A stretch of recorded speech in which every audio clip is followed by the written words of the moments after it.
Hello everyone, welcome back to Wolf Trip. I'm super excited about that video today because it's gonna be about motorbiking. And as my journey just started in India, I decided to buy a motorbike. And what better motorbike to ride in India than a Royal Enfield? So today's video is going to be divided in two parts. The first part is going to be about the history of Royal Enfield. Not going to cover everything, but I'm going to cover at least the beginning of Royal Enfield. And in the second part of the video, I'm going to tell you where about my motorbike, for how much, what papers you need to get a motorbike and to drive in India, and how much I paid for it, how many kilometers, and of course, at the end of the video, I'm gonna tell you and show you my new motorbike. So let's start with the history of Royal Enfield.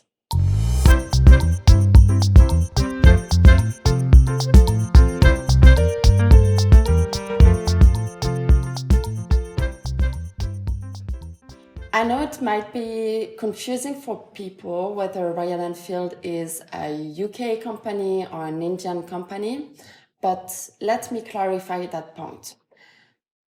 As we know Royal Enfield today with two tires and one engine, it hasn't always been such a company that was always producing motorbike. Let me come back in the past, in 1891, when two entrepreneurs, Bob Walker-Smith and Albert Eddy, by George Townsend Company that manufactures bicycle. It's only 2 years later that they managed to sign a huge contract with the UK government-owned rifle factory, Royal Small Arms Factory of Enfield. And to commemorate this prestigious contract, the company was renamed Enfield Manufacturing Company Ltd. The following year, in 1894, they renamed their bicycle Royal Enfield with the motto, "Made like a gun." And finally, in 1901, they created the very first motorcycle, Royal Enfield. And they developed then many different models, and they started to become a very successful company, especially during World War I. What happened in World War I? Basically, they supplied the 770cc 6V-twin to the armies of England, France, Belgium, United States, and even Imperial Russia. And few years later, in November 1932, at the Olympia Motorcycle Show in London, they show for the very first time the emblematic model of the brand, the Royal Enfield Bullet. I bring you back again in another war, the Second World War. They always found some success during the World War because they were supplying always the bicycle, the motorbike, also some generators to different armies in the world. And they even managed to create a 125cc folding motorcycle to be dropped by military aircraft along with the parachuters.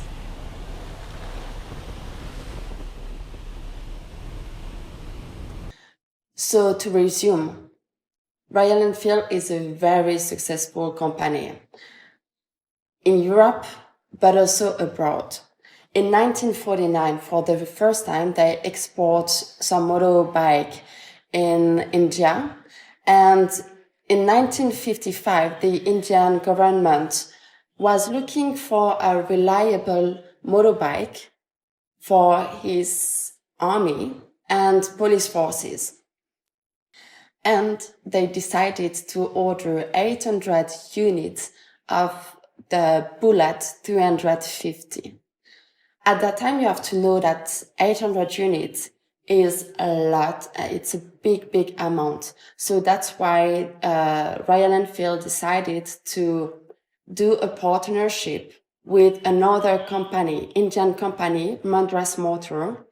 And during that agreement, Madras Motor was going to get more than 50% of the shares of the company.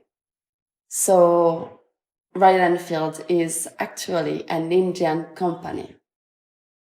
And in India, the success was instant. You could see many Bullet 350 on the highway from the beginning. It was a huge success in India, and now it's really part of Indian identity. I really hope that that part helped you to gain a better understanding of the brand. And now let's go to the second part. My experience of buying second-handed Royal Enfield.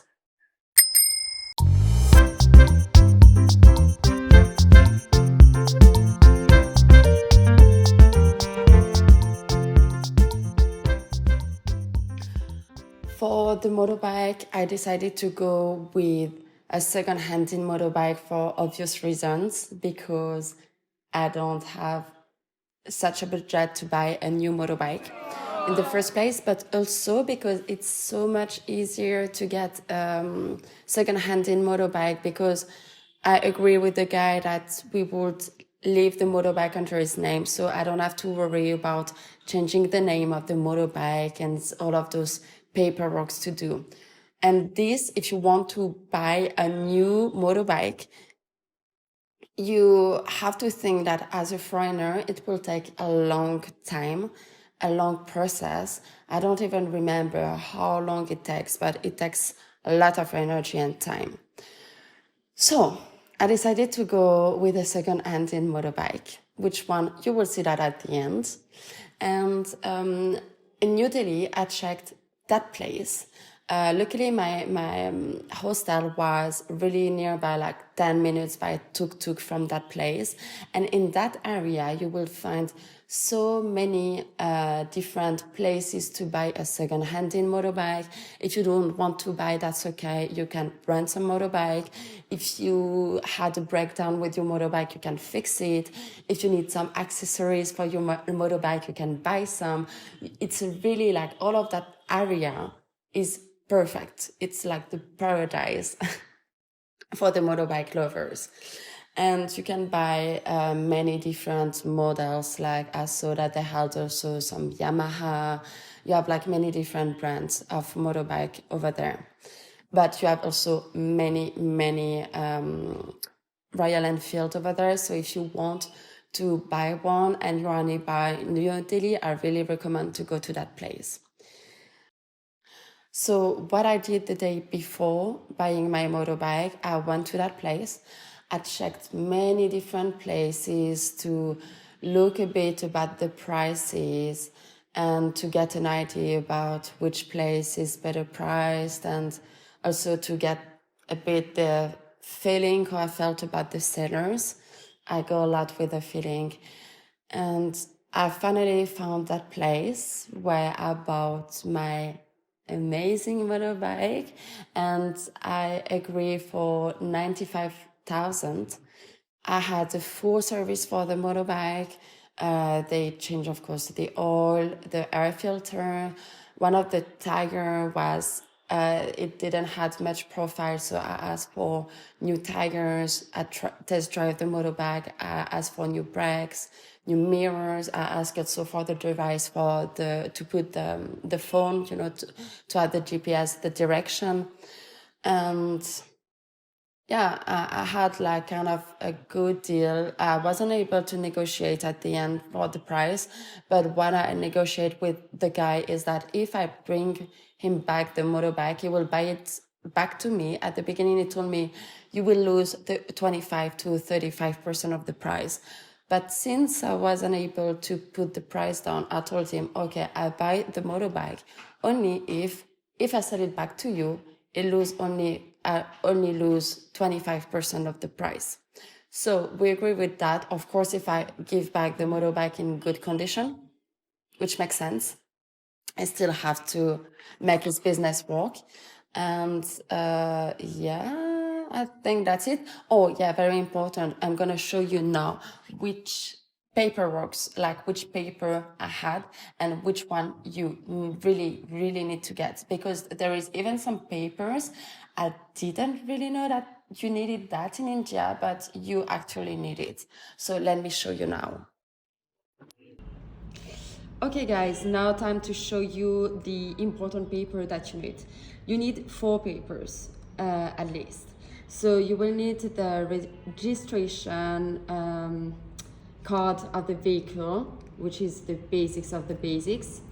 Then there is something also that is how do I explain? It's like a pollution control. You need to pay for this motorbike 60 rupees and you will need to renew it every 3 months. So this one, after 3 months, I will need to go back to this place to just get this pollution paid. So it makes 1, 2. Then the delivery receipt also, that is very important because since it's not under my name, it's a proof also for the seller that I have the full responsibility of the motorbike now. And to finish, also extremely important, you need to get the insurance of the motorbikes. So as you can see, my insurance, it lasts a year for the motorbike to be insured. And for me, it ends on the 5th of December 2023. So I should be good with that. So yeah, very important to get all of those documents. And I forgot to tell you to not forget to take some pictures of those very important documents, because if you lose it, if they get wet, like we never know, always take some pictures of those very important documents, because at least you have like a copy of it. I think now it's time to show you my new baby that is waiting for me inside, outside. How do I close that door? How do I open it? Okay, let's go.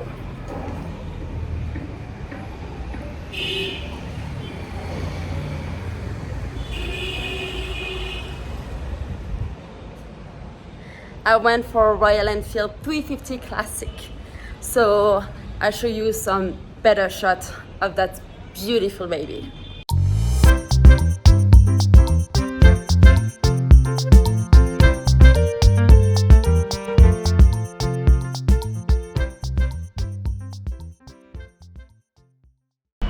I guess you want me to start it now, right? Hello, beauty. Hey. Okay, let's start the madame. Up.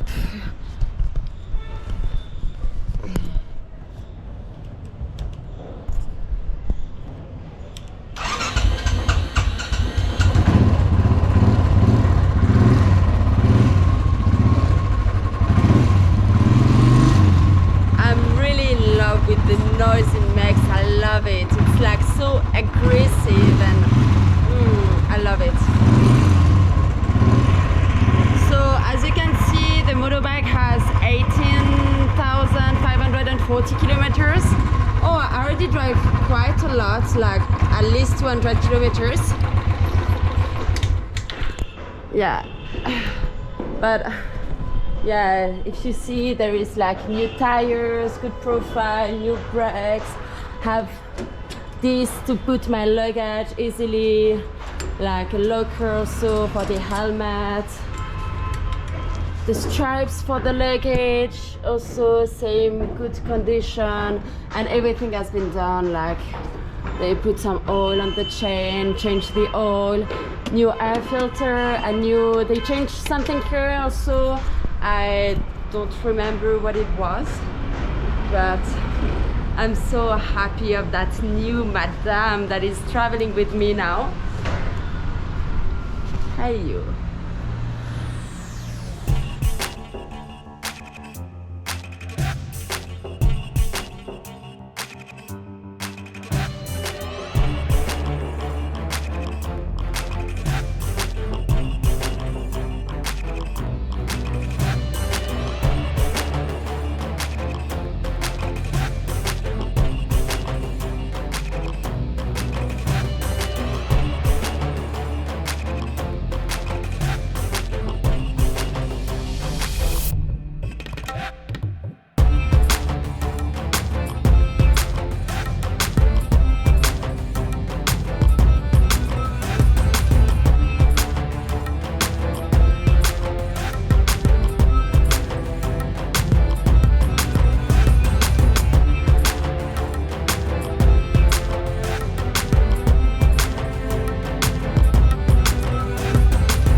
let's start the beast.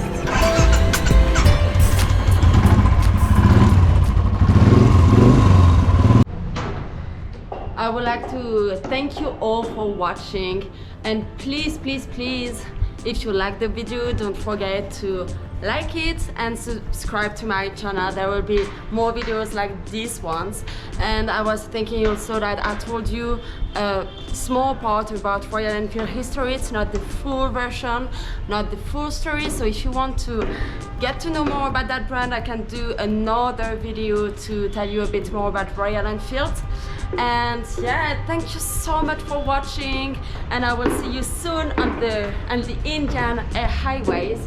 And I'll tell you, see you soon, because there is many stories to tell and experiences to live. Cheers!